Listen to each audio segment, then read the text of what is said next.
discussão acerca de alguns problemas gerados pela filosofia do Platão. Tá? Então, a minha proposta hoje é fazer uma espécie de indicações possíveis do que poderia, afinal, ser uma proposta de solução para alguns problemas que a filosofia platônica coloca. E aí, o que a filosofia platônica coloca como problema? Então, eu vou trazer esses problemas para vocês.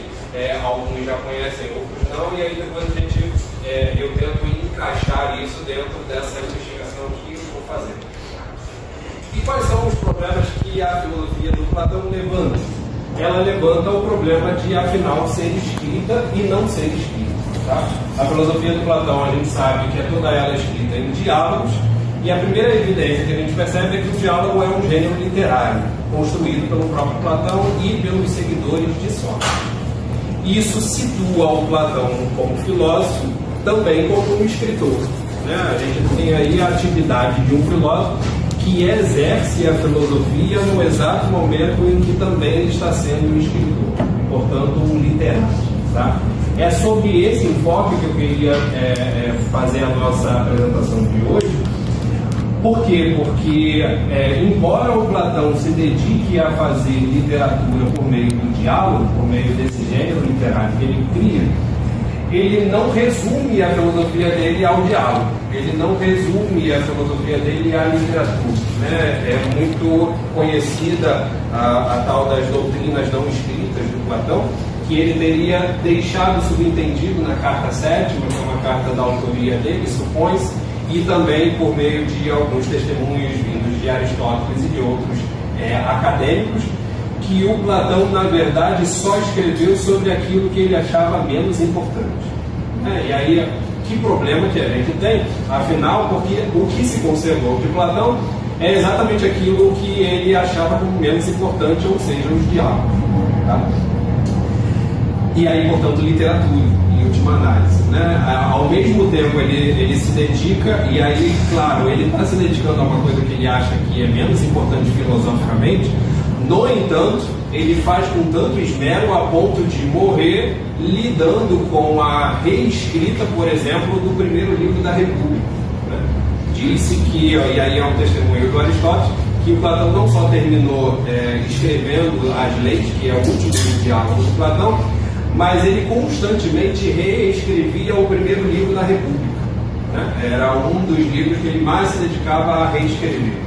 Ou seja, né, um filósofo que vê a atividade literária como menos importante em termos filosóficos, ele dedicou boa parte da sua vida a ser um literato. Né? Essa temática, assim, que me parece problemática, ela se intensifica na medida em que a gente pensa Platão como o grande primeiro filósofo do Ocidente.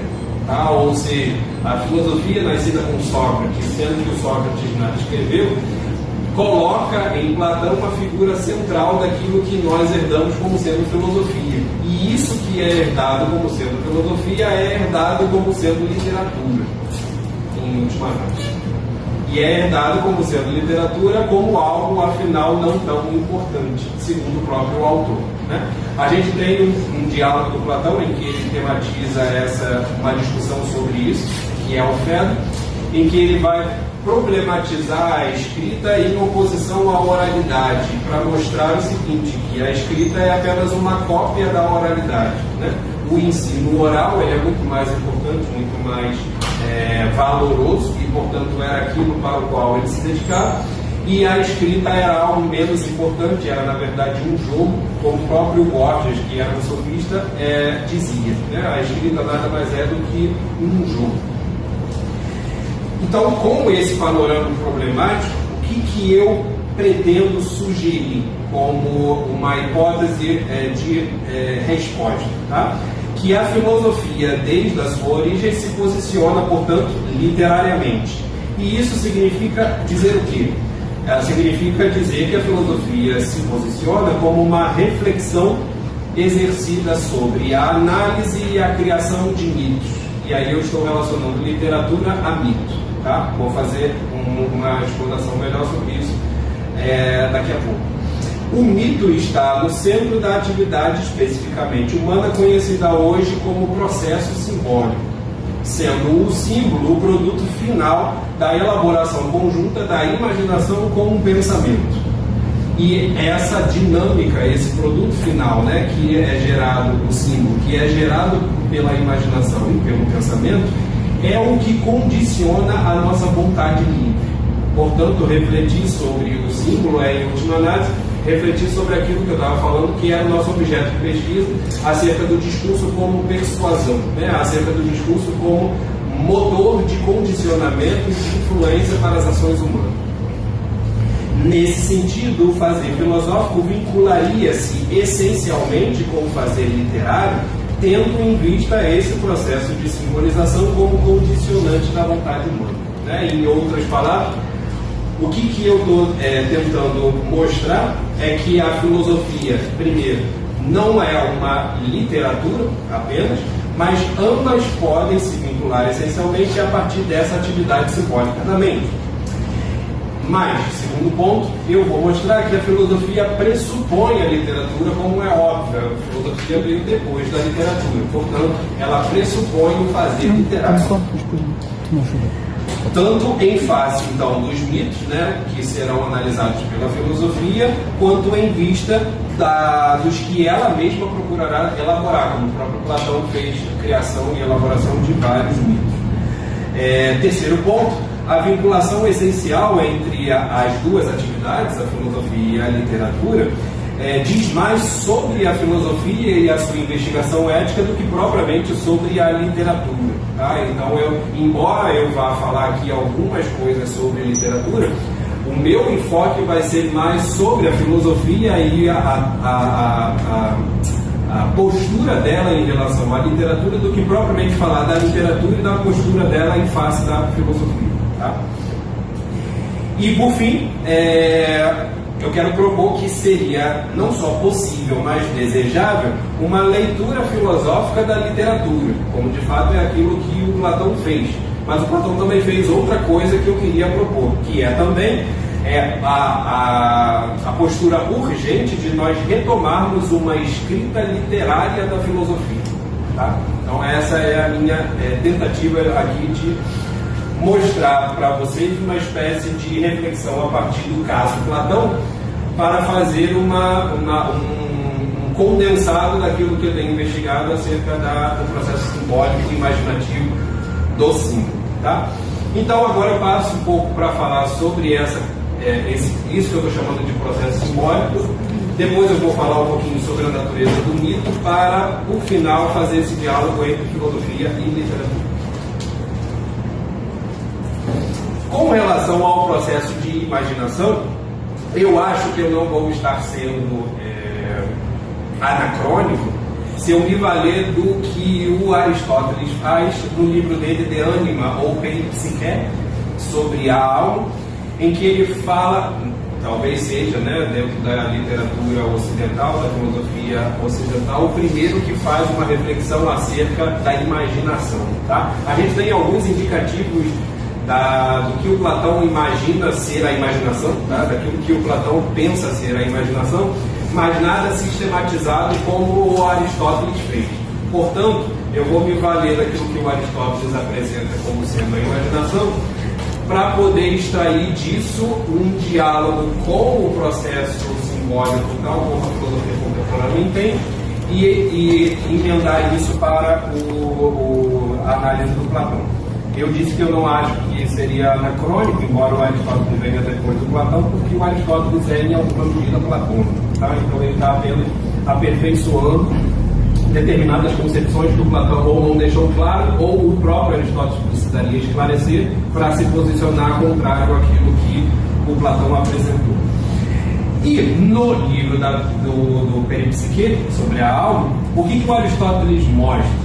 Que a alma, ela é basicamente, e aí eu vou falar da alma humana, não vou me ater aqui na alma das plantas e dos animais, mas já indico que ele fala da alma das plantas e dos animais. Tá? As plantas também teriam uma alma. Eu vou me ater na parte da alma propriamente humana, em que ele divide em 3 capacidades. Tá? O termo em grego é dínamos, né? São capacidades ou potências, né? Aquilo que nós somos capazes de fazer. Aquilo que nós podemos fazer. E essas três dimensões são a dimensão da percepção, tá? E aí é muito ligada à questão dos 5 sentidos, ou seja, aquilo que nós percebemos no mundo se condensam na nossa mente a partir de informações sensoriais, tá? A percepção, portanto, seria aquela a esfera da nossa mente que teria a responsabilidade de fazer um inventário das informações que nós absorvemos e apreendemos no mundo. Em cima disso, tá? Eu estou falando em cima, espacialmente falando mesmo, tá? Porque o Aristóteles pensa isso hierarquicamente falando. Em cima da percepção você vai ter a imaginação. E o que é a imaginação? É a capacidade que a mente tem de criar imagens a partir das coisas percebidas. Portanto, a imaginação depende da percepção, isso já fica claro. Mas mais do que isso, a imaginação ela só pode ser compreendida se ela for compreendida como o intermediário daquilo que está em cima também, né?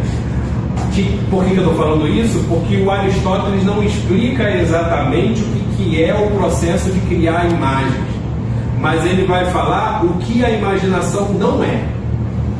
Percebe? Então é uma reflexão acerca daquilo que a imaginação não é, para poder dizer afinal, ou pelo menos sugerir aquilo que ela seria, tá? Mas ele não diz o que ela é. E aí, qual é o papel negativo dessa análise? Primeiro, então, é mostrar que a imaginação não é percepção, ou seja, a imagem ela é um produto mental que deriva dessas percepções que nós temos das coisas que nos vêm por meio dos 5 sentidos. E ela também não é pensamento, que aí seria a terceira esfera da atividade mental, né? Você tem a atividade da percepção, a atividade da imaginação, que está intermediária, e a atividade do pensamento, né? Que a gente hoje chamaria de razão.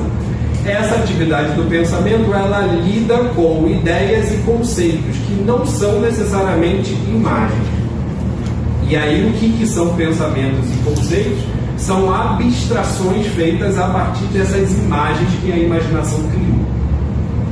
Então vejam, no processo da gente entrar em contato com as coisas do mundo e, portanto, poder pensá-las, o Aristóteles coloca isso em uma divisão por etapas, em que a gente primeiro percebe, se dá conta de que está percebendo alguma coisa. Depois a gente precisa ter consciência de que essa coisa já está na nossa cabeça por meio de uma imagem, e essa imagem é aquilo que eu utilizo para depois voltar a pensar sobre essa coisa que eu percebi. Portanto, o meu pensamento está condicionado também à possibilidade que eu tenho de criar imagens acerca das coisas. Portanto, essa escadinha, né, que eu falei, que está cada uma pressupondo as outras, aloca o pensamento como determinado tanto pelas percepções quanto pela imaginação. Tá? Se a gente tivesse que criar uma imagem, eu sugeriria a imagem da pirâmide, em que na base a gente tem as percepções, ou seja, o grosso da informação que nos chega através da nossa experiência sensorial do mundo. Isso se afunila para a criação de imagens, portanto, de reproduções das coisas na nossa cabeça, e essas imagens vão ser abstraídas para gerar os conceitos, e, portanto, seria o pico da pirâmide, que seria propriamente parte da atividade do pensamento.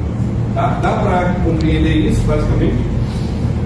Bem, como Aristóteles não descreve o que é o processo de criar imagens, o que eu tento utilizar para poder fazer esta compreensão é o que se investiga hoje em dia e que se chama de processo simbólico, tá? Não só a partir de estudos de religião comparada, mas também de psicologia, e aí a psicologia fazendo a relação tanto com a psicologia psicanálise, mas também com a ala da psicologia um pouco mais, eles chamam de a psicologia profunda, tá? Mas é uma psicologia que lida com determinações acerca do modo como nós pensamos.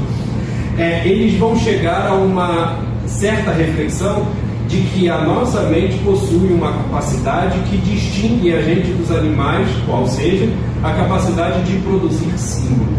E o que é um símbolo? É um signo conotativo. Tá? Um signo ele tem a capacidade de ser direto, portanto portanto de ser literal, portanto de ser denotativo, né? Então, quando eu digo xícara, você já percebe que eu estou referindo esse signo, xícara, palavra, a este objeto, tá? Isso é direto, não existe intermediário e não existe multiplicidade de sentidos, tá? Isso não acontece com um símbolo, tá? Um símbolo, ele pode provir de um signo, mas a característica de um símbolo é ele ter uma multiplicidade de signos, inclusive de coisas que não necessariamente dizem respeito a um determinado objeto ao qual eu relaciono ele. Por exemplo, eu posso chamar essa xícara de salvação. Salvação, neste momento, está sendo um símbolo que eu estou usando para me referir a este objeto. Perceba, já não estou mais me referindo a ele diretamente, mas conotativamente. O que significa isso? Significa que eu estou atribuindo sentido a este objeto que está para além do que o objeto é.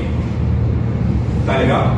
Dá para perceber essa diferença entre signo e símbolo? Portanto, a capacidade que nós... Isso vai dizer essa aula da filosofia e da psicologia de um modo geral, que os animais não são capazes de fazer. Os animais pensariam por meio de signos, e aí isso é muito comum de perceber em primatas e outros tipos de animais, mas eles não teriam essa capacidade simbólica, que muitas vezes atrapalha, inclusive, a nossa sobrevivência, né? Se a gente pensa em teoria da evolução, boa parte das espécies vão sendo pensadas em termos de adaptabilidade, né? Elas vão sobrevivendo porque vão se adaptando melhor ao ambiente, né?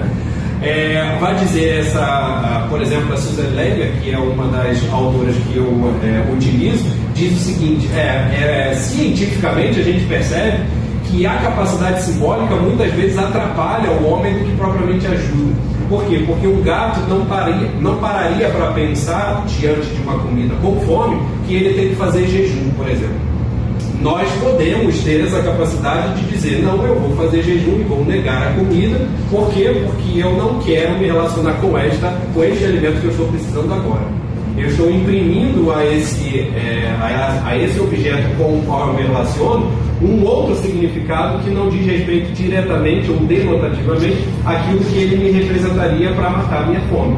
Eu estou atribuindo a ele algo que eu devo evitar para poder buscar alguma outra coisa. Percebe? Isso, em alguma medida, pode gerar, por exemplo, a morte por anorexia, né? Como muitas às vezes acontece. Né? Um animal dificilmente morreria por anorexia. Né? Por quê? Porque ele não teria essa capacidade simbólica de evitar um determinado alimento em vista de um outro significado. Portanto, essa capacidade simbólica que nós temos, ou seja, de criar um símbolo, que é um signo multiplicado, ou multifacetado, ou ambíguo, se vocês preferirem, ou conotativo, tá? É essa capacidade simbólica que hoje em dia se percebe como uma possibilidade de descrever o funcionamento da mente humana, que eu atribuo, e aí é isso que eu faço, tá? Pelo menos é isso que eu estou tentando mostrar, que é aquilo que o Aristóteles chamava de processo de imaginação.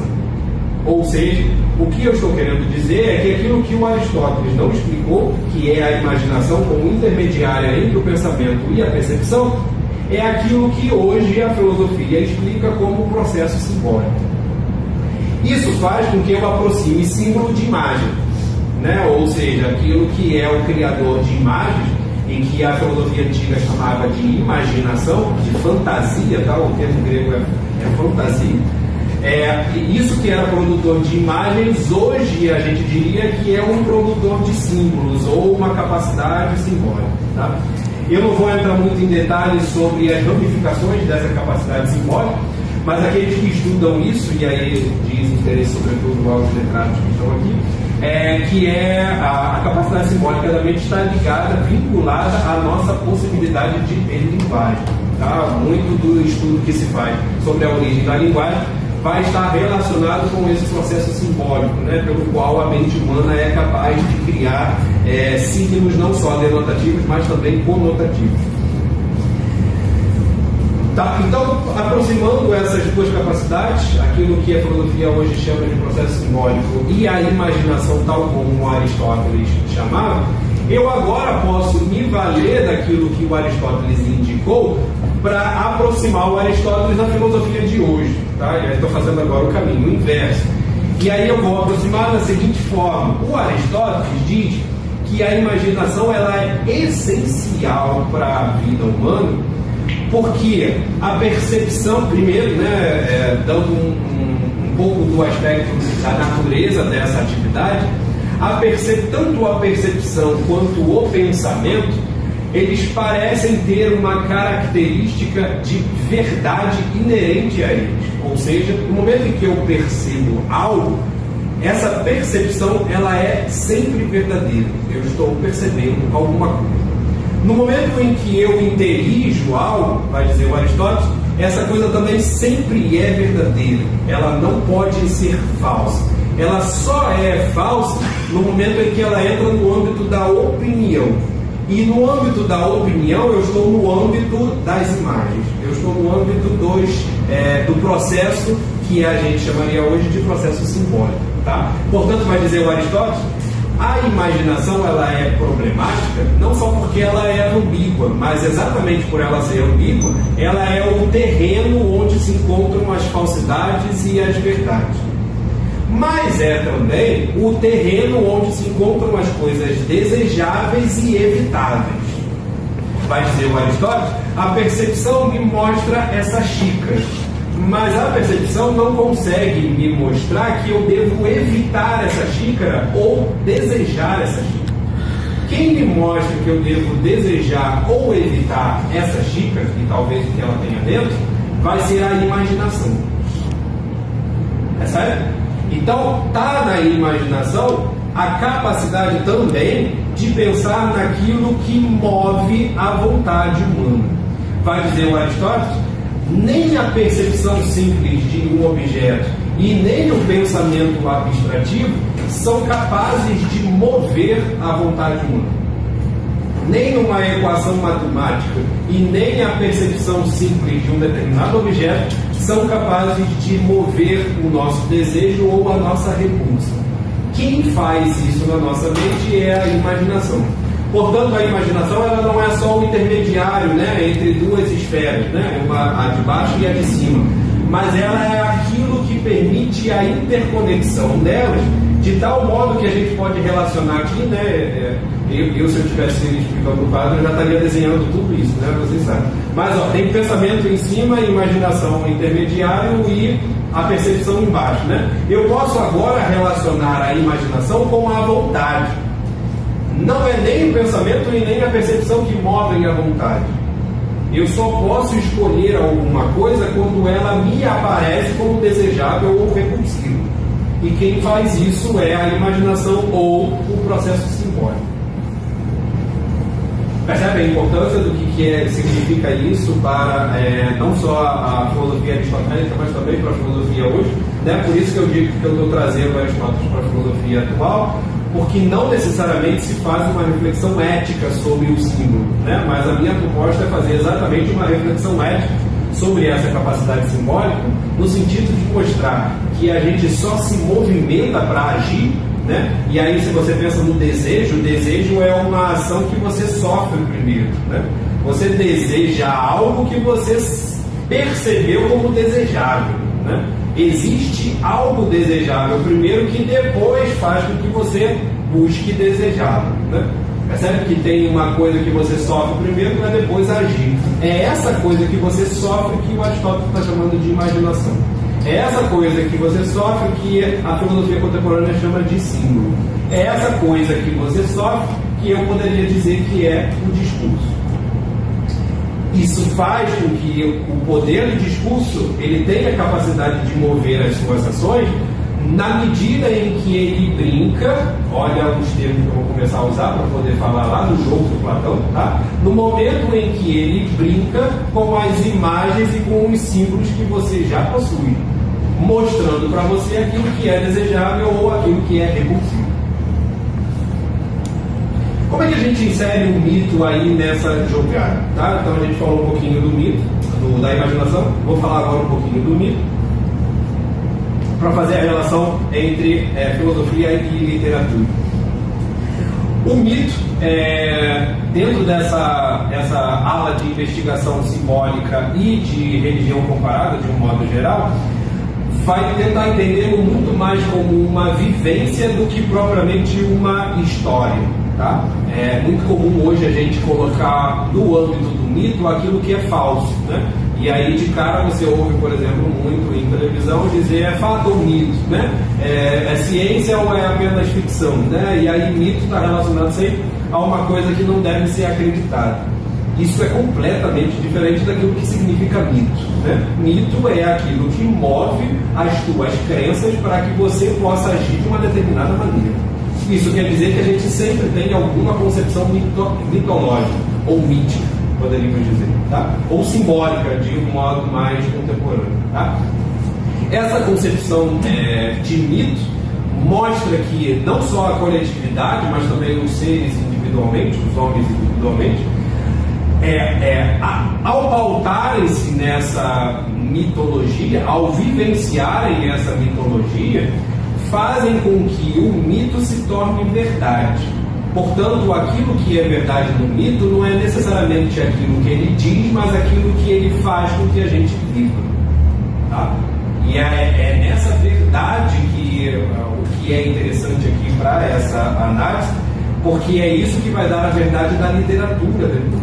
Tá? A minha proposta é fazer uma caracterização da literatura como criadora de mitos. Tá? E isso não é unânime, tá? Eu sei que o pessoal que estuda teoria literária sabe que literatura é muito complexo de você definir o que é. Né? Não existe uma unanimidade acerca de como você poderia dizer o que é literário ou não, o que entra no quesito de ser considerado literatura ou não. Tá? Eu tomo, então, para a minha análise, uma possibilidade de definir literatura como o processo de criação de mitos.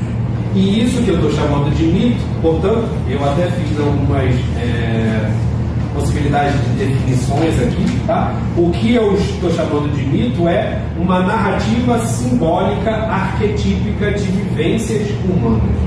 Tá? Perceba que eu não estou falando necessariamente de mitologia, estou falando de mito, tá? Porque mitologia seria um discurso sobre os mitos, né, que vem posteriormente. Mas o próprio mito, ou seja, aquele conjunto de símbolos e de crenças em relação aos quais nós somos determinados pelas nossas crenças, né, movidos pela nossa vontade, essa coisa que se chama de mito pode ser condensada numa definição que diz sobre uma narrativa simbólica arquetípica de uma determinada forma de vida, sobre um determinado tipo de comportamento, mas imediatamente sobre aquilo que deve ou não ser desejado e repudiado ou evitado. Isso faz com que a literatura, portanto, como criadora de mitos, portanto, como criadora de símbolos, sirva para a filosofia, primeiro, e aí eu vou já fazendo essa relação entre literatura e filosofia, primeiro como caldo no qual a gente tem que encontrar os vestígios daquilo que nos levam a fazer uma análise ética. Tá? A minha intenção nesse diálogo é mostrar que a literatura deveria ser um dos primeiros caminhos da investigação propriamente ética acerca de qualquer cultura que a gente analise, inclusive a nossa. Né? Saber o que nós produzimos hoje em termos de literatura é o meio pelo qual nós temos de saber como as narrativas estão sendo construídas para elaborar determinadas crenças que sugerem aquilo que deve ser evitado e aquilo que deve ser desejado. É claro que no título da minha apresentação eu coloquei as artes, né? Vocês percebem que, de um modo geral, isso que serve para a literatura serve para as artes como um todo, porque as artes elas são simbólicas em sua criatividade, tá? Em seu processo de criação. Elas são executadas exatamente a partir desse processo de imaginação, desse processo de criação. Portanto, é possível você criar um símbolo como a Mona Lisa, é possível você criar um símbolo como a escultura do Davi, é possível você criar um símbolo como um filme, né? Todas essas artes elas têm a possibilidade de criar símbolos, e esses símbolos é que fazem aquilo que aqueles que estão experimentando, eles estão passando pela experiência estética, vão entender como uma indicação do que deve ser desejado ou repudiado. E aí eu encaixo isso com a filosofia no seguinte sentido: se o Platão, né, o Platão então tem duas posturas com relação a esse fazer literário, imagético, criativo, em termos de elaboração simbólica, né? A primeira postura, que é a mais conhecida, é a de repúdio, né? Bem conhecido o texto da República, em que ele vai condenar os poetas e retirar os poetas da cidade porque eles são apenas criadores de cópias, né? Eles são apenas criadores de imitações, eles são apenas criadores de algo que não é verdadeiro, tá? Colocando entre aspas, porque a gente já viu o que significa verdade mítica, né? Por outro lado, você tem o Fedro, que vai fazer não só uma crítica da escrita, no sentido de contrapor a oralidade, mas também vai determinar o que significa, afinal, fazer escrita, ou seja, fazer literatura.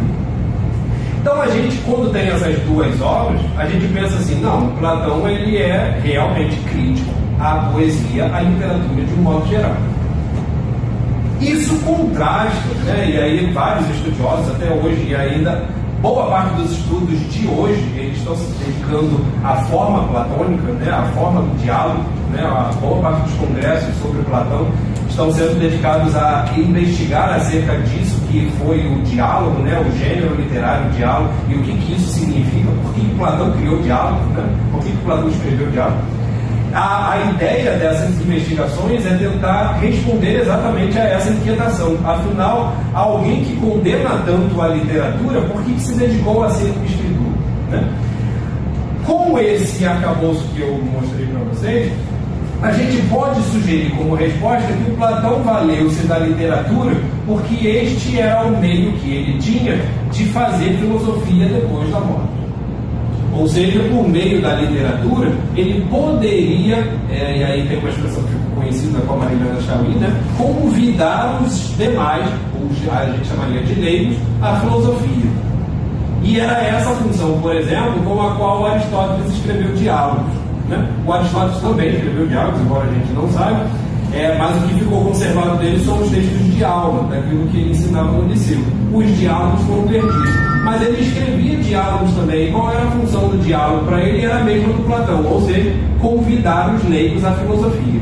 No momento em que eles entravam na escola, né, seja na academia platônica, seja no liceu aristotélico, eles iam encontrar o que era de fato a investigação filosófica. Isso na oralidade.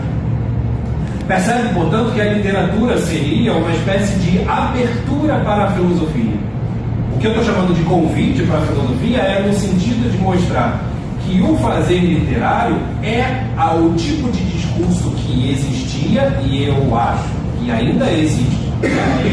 Ele é a possibilidade que nós temos de discurso até hoje, de fazer com que aquele que ainda não está dentro das reflexões filosóficas, que ele seja, não vou dizer coagido, mas persuadido a refletir filosoficamente.